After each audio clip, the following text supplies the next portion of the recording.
काय नेमकी बाळा नांदगावकर साहेब काय भावना आहे, काय नेमकी आजच्या या संपूर्ण जनतेची भावना आहे?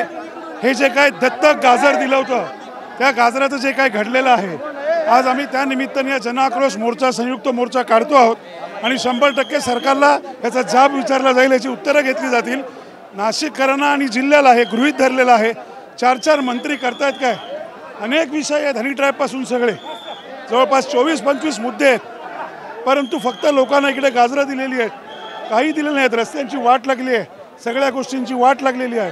भव्य असा मोर्चा आहे, अनेक कार्यकर्ते पदाधिकारी पहिल्यांदाच एकत्र येतात। हो 100% सगळे एकत्र येणारच। हा लोकांचा आक्रोश आहे, हा लोकांच्या मनातला राग आहे, जो या संयुक्त मोर्चाच्या माध्यमातून रस्त्यावरती आलेला आहे आणि याची उत्तरं नक्की आम्ही सरकारकडनं घेणार। ही तर फक्त सुरुवात आहे, आता हा पहिला मोर्चा म्हणजे, परंतु जर लोकांना कुठल्याही प्रकारच्या गोष्टी चांगल्या झाल्या नाहीत तर याच्यानंतर कडक उग्र अशी आंदोलनं केली जातील।